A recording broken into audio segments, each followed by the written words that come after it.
Depois que o Bolsonaro se tornou presidente, o Brasil afundou num oceano de corrupção. Mas o que escandalizou o povo foi a conduta das Forças Armadas, especialmente de militares do Exército. Enquanto o dinheiro público era desviado de vacinas no auge da maior pandemia do século, uma parcela desses militares não só manteve sua lealdade ao Bolsonaro, como também participou de todo o espetáculo, sem qualquer consideração aos mais de 540 mil brasileiros mortos, às milhões de famílias desamparadas, às 15 milhões de pessoas desempregadas, às 19 milhões de pessoas que ainda passam fome. Enquanto você assiste ao vídeo, os esforços dos militares do Bolsonaro estão sendo direcionados para barrar toda e qualquer investigação acerca das denúncias de corrupção dos contratos de vacinas. Eu conto com a sua companhia até o final deste vídeo e desde já agradeço imensamente a sua presença.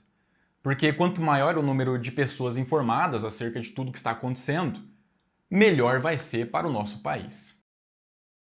Nesta sexta, dia 16 de julho, apareceu mais uma denúncia de envolvimento de um militar do Exército nos escândalos das vacinas, com casos inéditos de superfaturamento. Dessa vez, o general da Ativa, Eduardo Pazuello, enquanto ministro da Saúde, prometeu para um grupo de intermediadores comprar 30 milhões de doses da vacina Coronavac, oferecidas formalmente ao governo federal por quase o triplo do preço que conseguiu com o Instituto Butantan, no próprio país. O desfecho foi registrado em vídeo, onde o Pazuello aparece ao lado de 4 representantes da World Brands, uma empresa de Santa Catarina que trabalha com comércio no exterior. A gravação foi realizada no gabinete do secretário executivo da pasta na época, o coronel Elcio Franco. Os documentos que circulavam na reunião revelam uma proposta da empresa de 30 milhões de doses da Coronavac, do laboratório Sinovac, pelo preço de mais de R$ 160 por unidade, com depósito antecipado de 50% do valor total da compra, cerca de 5 bilhões de reais. Pazuello foi demitido 4 dias depois da reunião que articulou todo o superfaturamento. Ele foi demitido, mas continuou próximo ao Bolsonaro, orquestrando tudo do lado de fora da política. A demissão foi só para apagar rastros. Nós estamos aqui reunidos no Ministério da Saúde, recebendo uma comitiva liderada pelo John, uma comitiva que veio tratar da possibilidade de nós comprarmos 30 milhões de doses numa compra direta com o governo chinês. Quinta-feira, dia 15 de julho, tivemos mais uma novidade. O Cristiano Carvalho disse na CPI que não era CEO da Davat e que atuou como vendedor de imunizantes a nível oficial aqui no Brasil. Portanto, ele desmentiu o Luiz Paulo Dominguete. E a partir desse momento, as contradições dos demais depoentes começaram a aparecer. E a máscara do Dominguete caiu. Foi dito aqui na CPI de forma um pouco equivocada e um pouco folclórica que eu seria o CEO da empresa, mas a empresa nem tem CEO. Para quem não se lembra, o Dominguete foi aquele que posou de representante da Davat no Brasil, relatou o pedido de propina do Roberto Dias de $1 por vacina da AstraZeneca. E o curioso é que esse relato do Dominguete aconteceu poucos dias depois da denúncia do deputado Luiz Miranda e do irmão que é servidor de carreira do Ministério da Saúde, o Ricardo Miranda. A vida pregressa desse deputado, olha a vida pregressa dele, tá? É lógico que vai abrir inquérito.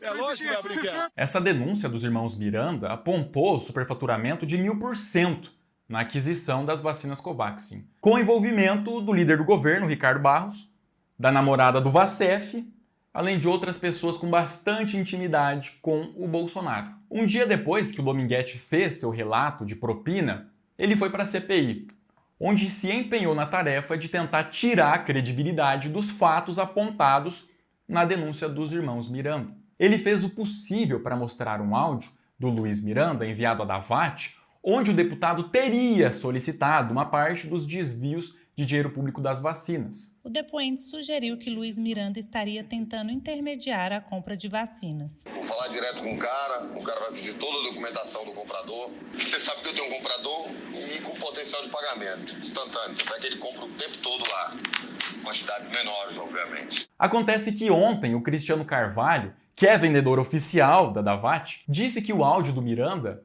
apresentado por Dominguete na CPI, não tinha qualquer relação com as vacinas. O juízo do Dominguete estava errado, porque aquela história do meu irmão lá, que ele fala com um dialeto carioca, né, meu irmão, ele não está falando sobre o irmão dele, o funcionário do Ministério da Saúde. Por que o Dominguete implicaria? Eu já o comunico, no mesmo segundo, esse áudio não se refere a vacinas, esse áudio se refere a luvas. Só que ele ficou até 8 horas da noite aqui falando que o áudio era de vacinas. Portanto, há fortes indícios de que o Dominguete foi plantado pelo governo Bolsonaro, tanto na imprensa, nos meios de comunicação, quanto na CPI. Ele foi plantado com o objetivo de tirar toda a credibilidade da denúncia dos irmãos Miranda. Essa situação ficou ainda pior quando a imprensa descobriu que o Dominguete está respondendo a 37 processos judiciais, com acusações de golpe em financiamento de veículo, dívidas imobiliárias e suspeita de práticas de atos ilícitos para obtenção de vantagem em benefício próprio. A imprensa também descobriu que ele é policial militar em Minas Gerais e ganhou um cargo no gabinete do governador bolsonarista, o Romeu Zema. Toda essa investida estratégica para abafar a denúncia dos irmãos Miranda tem uma motivação gravíssima. Essa motivação é a tentativa de salvar os envolvidos na denúncia, que são envolvidos que pertencem às Forças Armadas. Eu disse para vocês que o Bolsonaro, o Ricardo Barros e a namorada do Vacef estavam envolvidos. Acontece que eu deixei o melhor para o final, porque os militares do Exército Brasileiro também têm participação registrada nisso tudo. O coronel Elcio Franco, o general Eduardo Pazuello, o sargento da Aeronáutica Roberto Dias, além de dezenas de outros que ganharam cargos no Executivo. Até o mês de junho do ano passado, chegou a 25 o número de militares no Ministério da Saúde. Nesta quinta-feira, o Cristiano Carvalho revelou à CPI o nome de mais um militar, o coronel Marcelo Blanco, responsável por um grupo, o Grupo Blanco, que, de acordo com o Cristiano, teria pedido propina para fechar contratos de aquisição de vacinas. Ele se referiu a esse comissionamento sendo do grupo do Tenente Coronel Blanco e a pessoa que tinha apresentado ele ao Blanco, que é de nome Odilon. O Cristiano disse que o pedido foi de comissionamento, que seriam ganhos percentuais em cima de transações financeiras do governo federal com as empresas de vacinas. Um dia antes do encontro com o Cristiano e outro representante da Davat, o coronel Marcelo Blanco abriu uma empresa de representações comerciais, de medicamentos. O Cristiano ainda revelou o nome de outros 3 militares, o coronel Cleverson Boechat, o coronel Marcelo Pires e o coronel Elcio Bruno. Este último se reunia com os envolvidos nos contratos de aquisição de vacinas com a Davat, em nome do Instituto Força Brasil das Forças Armadas. Se você não perdeu a conta, deu para perceber que eu citei nominalmente 10 militares revelados na CPI com níveis de envolvimento em aquisição de vacinas superfaturadas. Sem contar o general, o Jorge de Vério, nomeado em junho do ano passado pelo Pazuello como superintendente do Ministério da Saúde no Rio de Janeiro. O de Vério foi acusado de autorizar contratações sem licitação, que somam 30 milhões de reais. A empresa beneficiada pelo coronel foi a L-LED Soluções, cujos donos já estavam envolvidos em escândalos de contratos anteriores com as Forças Armadas. O ponto aqui é que investigar esses membros do Exército, da Marinha e da Aeronáutica não é uma tarefa fácil, tampouco segura.